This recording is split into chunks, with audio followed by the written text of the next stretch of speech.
주께서 친히 때마다 일마다 늘 여러분에게 평강을 주시기를 간절히 축원합니다.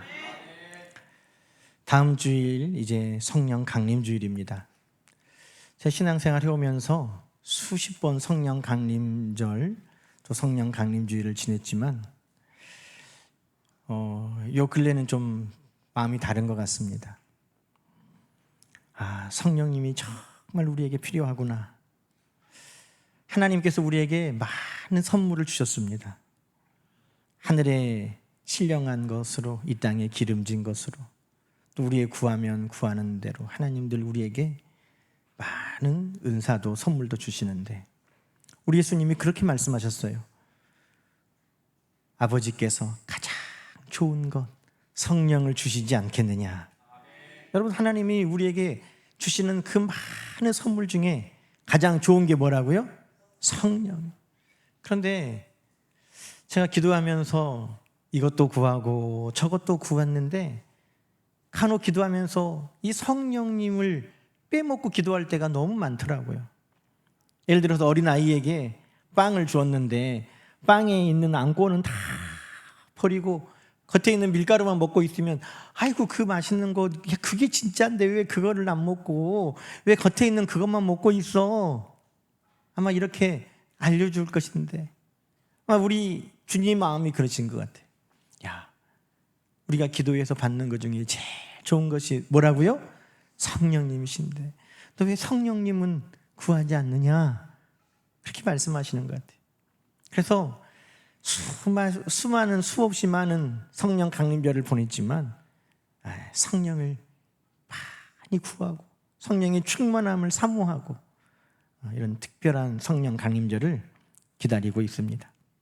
여러분, 우리 모든 성도님들도 성령님을 구하시고 가장 좋은 성령님을 늘 충만하게 받으시는 하나님의 자녀들 되기를 주 이름으로 축원합니다.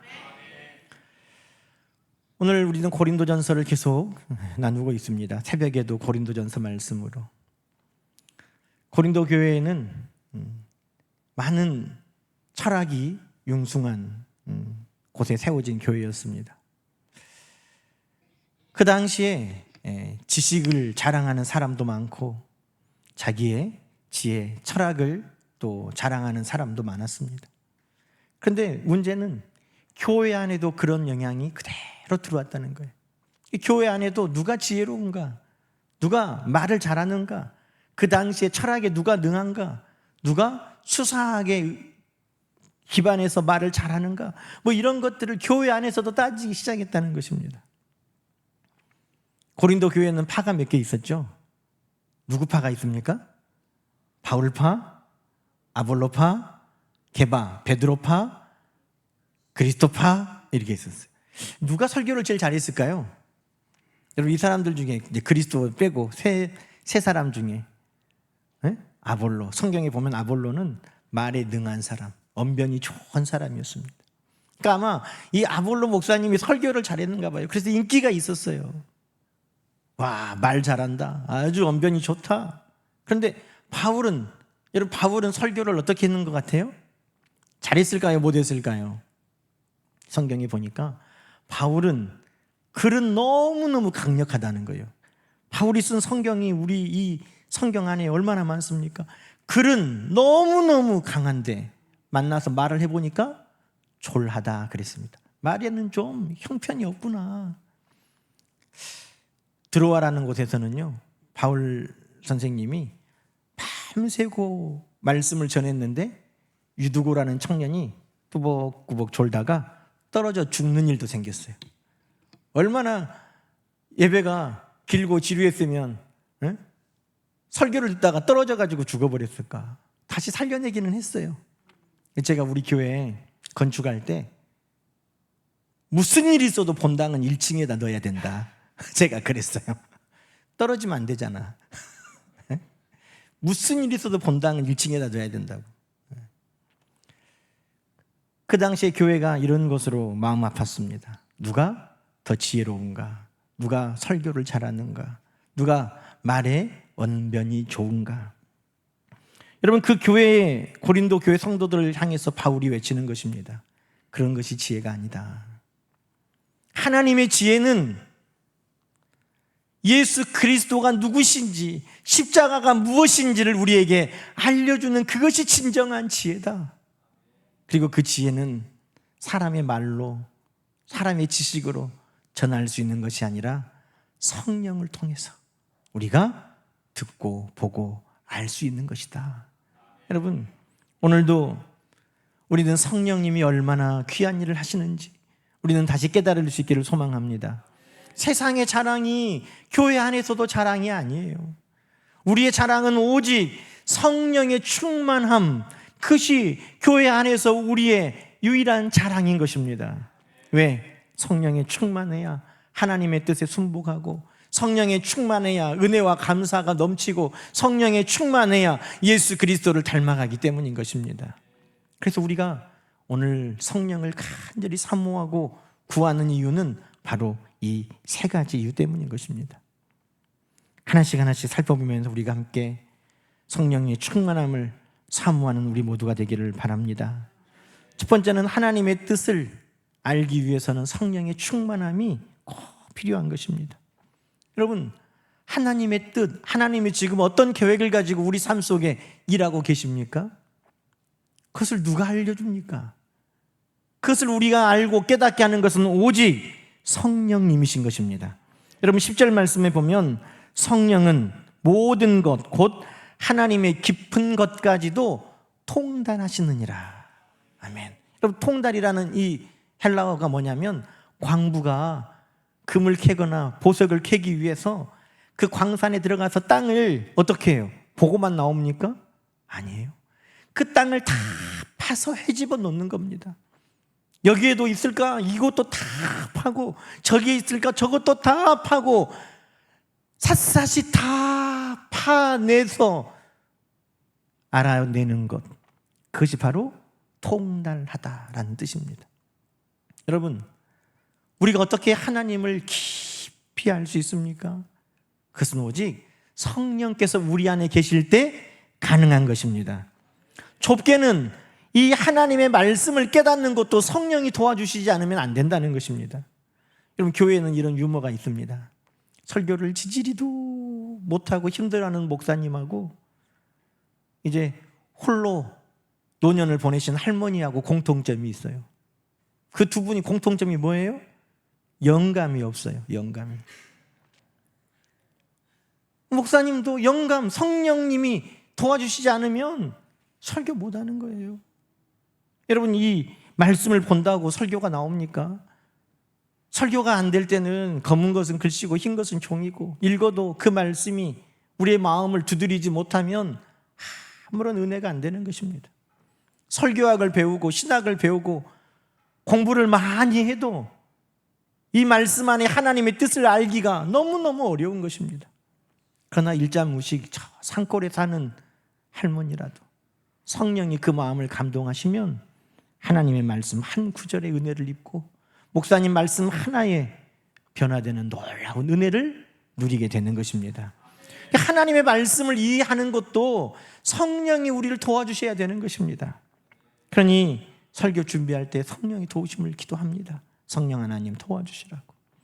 우리가 설교를 들을 때에도 성령 하나님 우리의 귀를 열어주시고 우리의 마음을 열어주시고 하나님의 말씀을 내가 잘 깨달을 수 있도록 인도해 주시기를 여러분 늘 기도하시기 바랍니다. 왜요? 성경은 성령님이 저자시기 때문에 그렇습니다.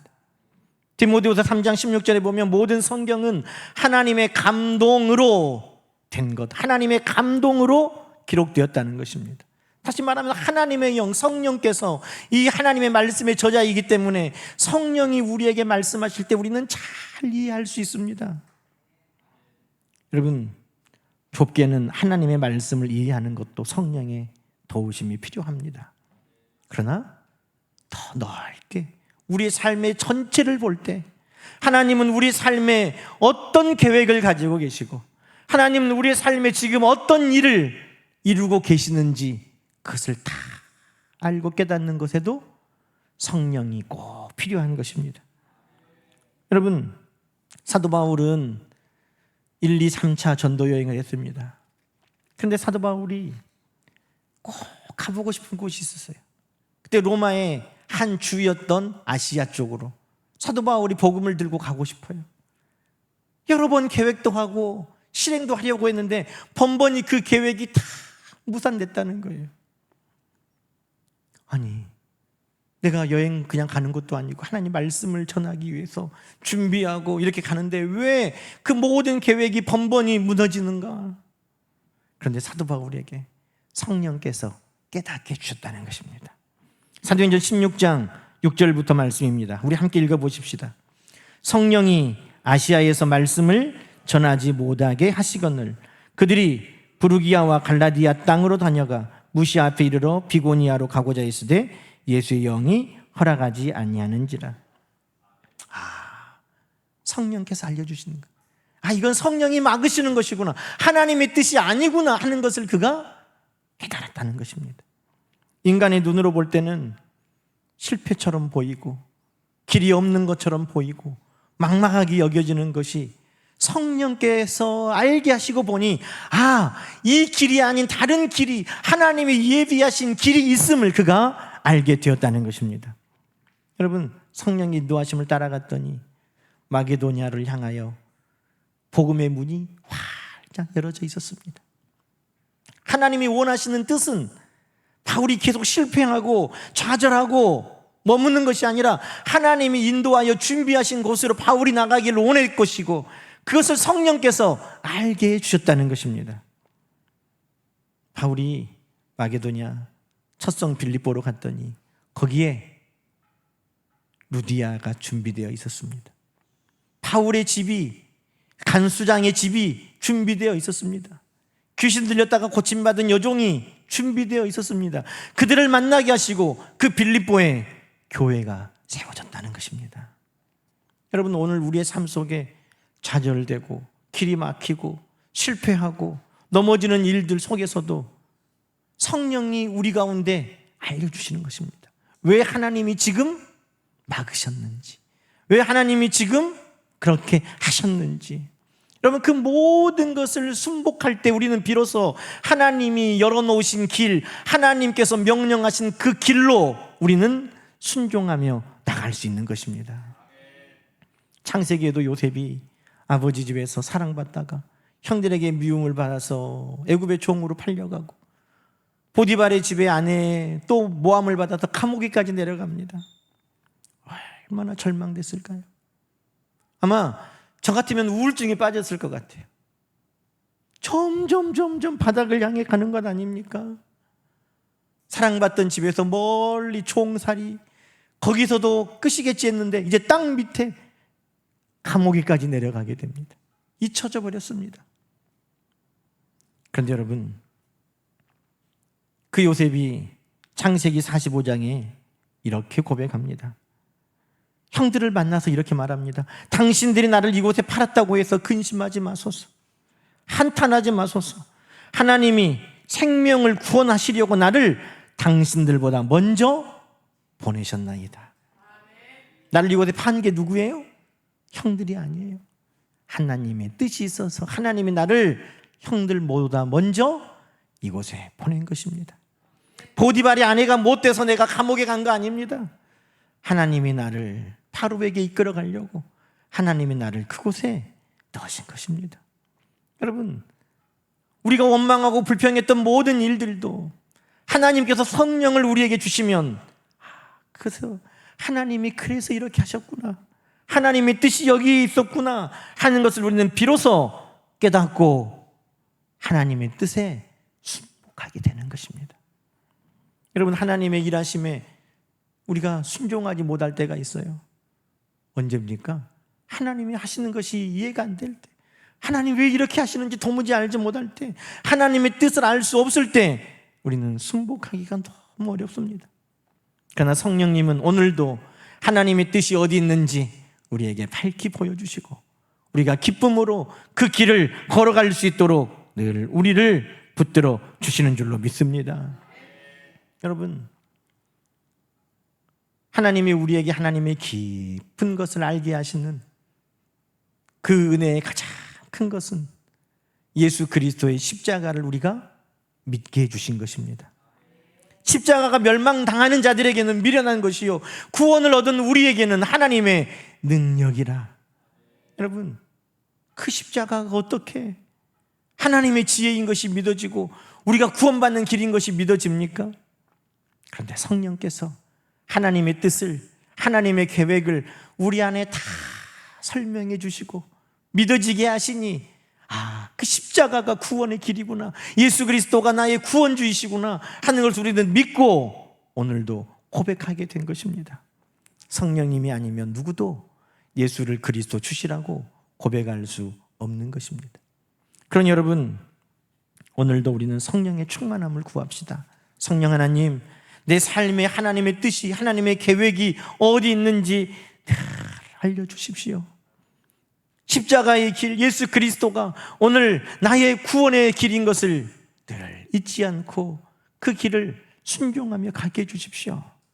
늘 성령의 충만함이 저와 여러분에게 있기를 주의 이름으로 축원합니다. 또 우리가 성령의 충만함을 구해야 되는 두 번째 이유는 뭡니까? 은혜가 은혜되기 위해서입니다. 여러분 12절 말씀 한번 읽어보십시다. 12절 말씀, 우리가 세상의 영을 받지 아니하고 오직 하나님으로부터 온 영을 받았으니 이는, 중요해요, 이는 우리로 하여금 하나님께서 우리에게 은혜로 주신 것들을 알게 하려 하심이라. 할렐루야. 은혜가 은혜되기 위해서 성령님을 우리에게 주셨다는 것입니다.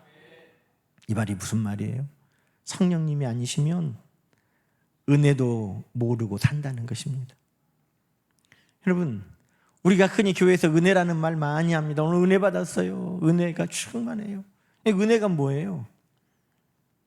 우리가 예배 드릴 때 찬양의 마음이 뜨거워지고 막 뭉클하고 눈물이 나고 하나님 말씀 설교를 들을 때 내 마음이 위로가 되고 평안해지고 그런 감정적인 위안이 은혜일까요?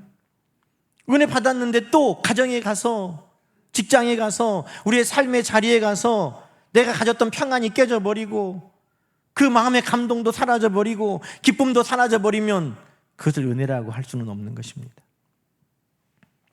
여러분, 은혜는 뭡니까? 은혜는 지금까지 내가 원망하고 불평하고 내가 싫어했던 그것이 하나님께 감사의 제목이 되는 순간이 은혜인 것입니다. 은혜는 다른 게 아니에요. 지금까지 내가 그것 때문에 불평했어요. 그것 때문에 내가 하나님을 원망했어요. 그런데 그것이 감사할 일이구나, 이것으로 변화되는 그것이 우리에게 은혜인 것입니다. 성령이 아니면 은혜를 깨달을 수가 없고 성령이 아니시면 그래서 감사할 수가 없는 것입니다. 여러분, 사도 바울은 평생의 몸에 육체에 가시가 있었습니다. 여러분, 가시 조그만 것도 찔리면 아프잖아요. 그런데 그것이, 육체의 가시가 얼마나 아팠는지 사탄의 사자라고 그렇게 말을 합니다. 사탄의 사자가 나에게 육체의 가시를 주었는데 너무 괴로운 거예요. 정확하게 그것이 무슨 병인지는 몰라요. 어떤 신학자들은 눈의 병이었을 것이다. 그래서 성도들이 눈이라도 빼주려고 사도 바울에게 그렇게 한 것은 사도 바울이 눈이 안 좋아서, 사도 바울의 그 모습을 동상으로 만들어 놨는데 등이 굽고 허리가 굽었어요. 관절에도 많이 약함이 있었나 보다. 또 위에도 안 좋은 것이 있었나 보다. 그렇게 수천 킬로를 돌아다니면서 수없이 죽을 고비를 넘기고 굶고 그러는데 어떻게 성한 몸이 있겠어요? 근데 하나님 앞에 기도를 했습니다. 하나님, 복음을 전하는 이 일에 더 힘내서 할 수 있도록 제 육체에 이 사탄의 사자라고 하는 육체의 가시를 제거해 주십시오. 이 질병을 고쳐주십시오. 간절히 기도했어요. 그런데 나았어요? 안 나았어요? 안 나았어요. 원망하고 불평할 수 있죠. 사도 바울이 하나님 앞에 막 원망하고 불평하진 않았을 것 같아요. 그런데 제가 기도해 보면서 그 마음을 곰곰이 보니까 서운은 했을 것 같아요. 저도 서운한 것은 있거든요. 하나님, 어째 그랬어요? 왜 그러셨어요? 그 서운한 마음은 먹을 수 있어. 그런데 사도 바울이 깨달았어요. 이 육체의 가시가, 내 약함이 그것도 하나님 앞에 감사할 제목이구나 하는 것을 그가 깨달았다는 것입니다. 여러분, 고린도 후서 12장 9절 사도 바울의 고백을 우리가 직접 한번 읽어보십시다. 9절 함께 읽습니다. 나에게 이르시기를 내 은혜가 네게 족하도다. 이는 내 능력이 약한 데서 온전하여짐이라 하신지라. 그러므로 도리어 크게 기뻐함으로 나의 여러 약한 것에 대하여 자랑하리니 이는 그리스도의 능력이 내게 머물게 하려 함이라. 할렐루야. 사도 바울이 너무 교만할까 봐, 자기 힘으로만 모든 것을 다 해나갈까 봐 하나님이 그에게 브레이크를 달아주셨는데 그것이 육체의 가시, 그거였다는 것입니다. 하나님 왜 안 나서요? 왜 하나님 안 고쳐줘요? 서운해요 하나님. 그 입술이 하나님 앞에 감사의 입술로 바뀌었다는 것입니다. 나 약한 것이 오히려 하나님이 주시는 은혜구나. 내가 약할 때 하나님을 의지해서 더 강하게 하나님 앞에 쓰임받으라고 하나님이 나에게 이 약함을 주셨구나. 그가 도리어 크게 기뻐했다고 성경은 기록하고 있습니다. 10절에도 또 말합니다. 내가 그리스도를 위하여 약한 것, 능욕, 궁핍, 박해, 곤고를 기뻐하노라. 여러분, 이것은 다 우리가 원망하고 불평하고 하나님 앞에 서운하다고 하는 것들 아닙니까? 이것들 중에 누가 하나라도 우리에게 있으면 여러분, 이것 때문에 기뻐할 수 있나요? 그런데 사도 바울이 성령을 통해 깨닫고 보니 내가 그동안 원망하고 불평했던 모든 것이 하나님 앞에 감사할 수 있는 제목이었다는 것입니다. 신명기에 보면 40년 이스라엘 백성들의 광야 생활을 하나님이 다 기록해 놓으셨어요. 이스라엘 백성들은 40년 광야를 끊임없이 물이 없다고 불평했고, 낮에는 덥다고 불평했고, 저녁에는 춥다고 불평했고, 먹을 것이 부족하다고 불평했고, 길이 고되다고 불평했고, 끊임없이 불평했습니다.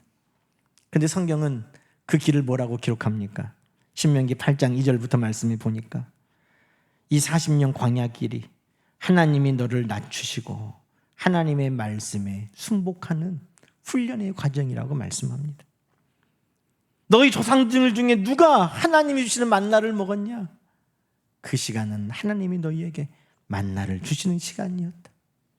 사람이 떡으로만 사는 것이 아니라 하나님의 입에서 나오는 모든 말씀으로 사는 것을 다 깨닫게 하는 은혜의 시간이었다. 그리고 16절에 마침내 너에게 복을 주시려고 하나님이 그 광야 40년을 걷게 하신 것이다.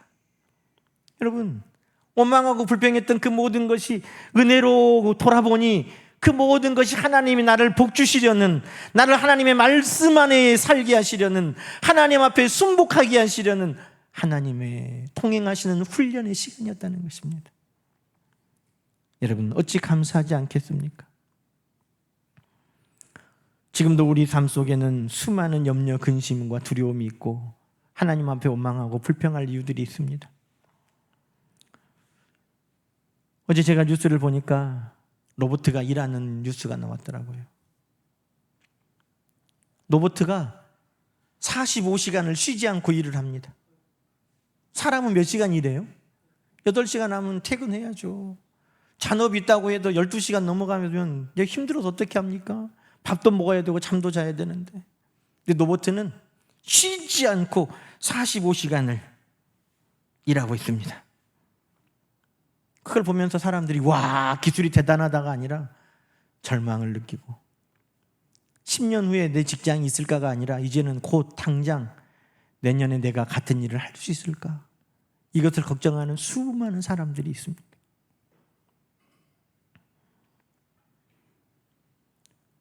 의료 기술은 좋아졌는데 더 많은 질병에 우리는 노출되어 질병과 싸우고 있습니다. 우리 자녀들이 안전하게 이 땅에서 살아갈 수 있을까? 걱정도 되고 염려도 됩니다. 여러분, 그래서 우리의 입술에 감사가 사라져버리고 있습니다. 삶에 문제가 있어서 미래가 불투명해서가 아니라 성령이 우리 가운데 충만함이 사라져서 우리가 하나님 앞에 감사하지 못하고 있는 것은 아닙니까? 성령께서 오늘 우리가 이것은 내 불평이고 원망이고 내가 서운한 문제라고 하는 그 모든 것도 성령이 깨닫고 보면 감사가 아닌 것이 우리 삶에 하나라도 있습니까? 저는 설교를 준비하면서 정말 감사가 많이 사라졌구나. 우크라이나에 저 베이루트에 레바논에 폭탄이 막 떨어지는데 우리는 너무 안정적으로 살고 있는데 감사가 없어요. 그 사람들은 빨리 전쟁이 끝나기를 간절히 기도하고 있는데 전쟁이 끝난 상황에 살고 있는 우리는 감사가 없어요. 그러면서 뭐라고 말합니까? 지루하다고 그럽니다. 삶이 스펙타클하지 않다고, 지루하다고 그럽니다. 병원에 있는 분들은 하루속히 퇴원해서 가정에 돌아가는 것이 소원이고 기도의 제목입니다. 그런데 우리는 가정에서 건강하게 있으면서 하나님 앞에 감사가 사라져버립니다.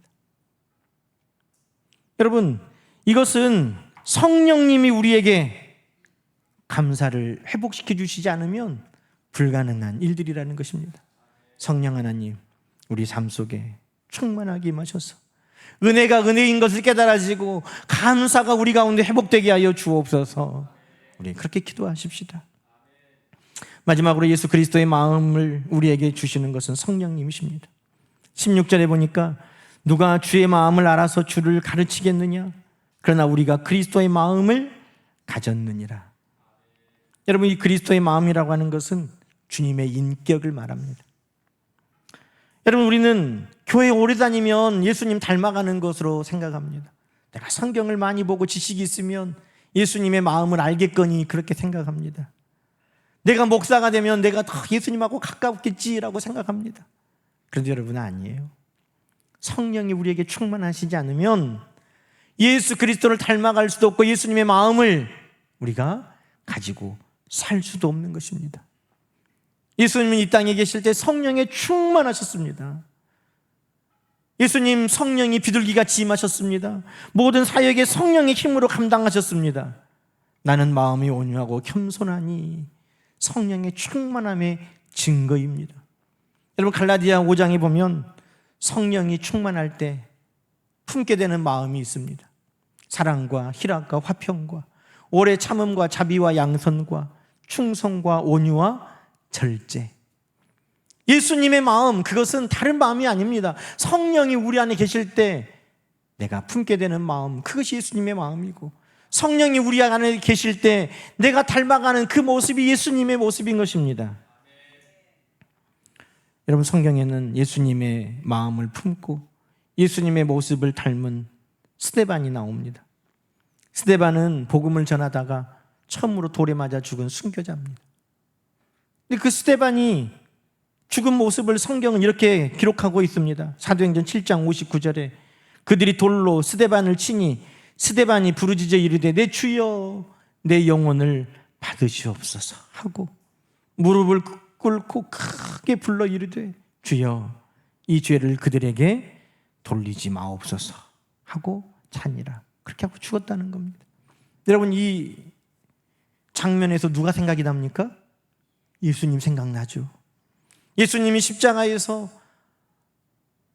아버지여 내 영혼을 의탁하나이다 하셨고, 십자가에 예수님 못 박는 사람들을 보고서 아버지여 저들의 죄를 사하여 주옵소서, 저들이 지금 자기가 하는 일이 무엇인지를 알지 못합니다, 저들을 용서해달라고 기도했어요. 여러분, 그런데 스데반이 똑같은 기도를 하고 있지 않습니까? 스데반이 오래 믿어서 그렇습니까? 처음부터 따라다니는 제자였습니까? 아니에요. 그는 사도도 아니었고 집사였습니다. 예수님을 오래 따라다니는 사람도 아니었습니다. 그런데 스데반이 이렇게 기도할 수 있었던 이유를 성경은 알려줍니다. 55절 이렇게 시작하고 있습니다. 스데반이 성령이 충만하여. 스데반이 뭐에 충만해요? 성령이 충만하여 그가 예수님처럼 기도할 수 있었고 그가 예수님을 닮았고 그가 예수님의 마음을 가졌노라고 우리에게 말하고 있는 것입니다. 무엇으로? 성령의 충만함으로. 여러분, 오늘 우리는 교회 오래 다닌다고, 직분이 있다고, 성경을 많이 안다고 예수님 닮을 거라는 것은 그것은 착각입니다. 성령의 충만함이 우리에게 있어야 예수님 닮고 예수님 마음을 갖는 것입니다. 그러니 우리 모두는 오늘 성령이 충만하게 내 삶에 임해서 우리 주님의 향기를 드러낼 수 있는 주님의 마음을 가진 자가 되기를 우리는 기도해야 할 줄로 믿습니다. 말씀을 마칩시다. 여러분, 우리 주님이 부활하신 후에 제자들에게 처음 하신 말씀이 성령을 받으라였습니다. 왜? 성령이 우리에게 계셔야 하나님의 뜻을 깨닫고 순복할 수 있으니까. 성령이 우리 가운데 충만해야 은혜가 은혜인 줄 알고 감사할 수 있으니까. 성령이 우리에게 충만해야 주님을 닮고 그리스도의 마음을 가지고 세상에 그리스도의 향기를 전하며 증인될 수 있으니까. 주님이 당부하신 것은 하나였습니다. 성령을 받아라. 성령을 받아라.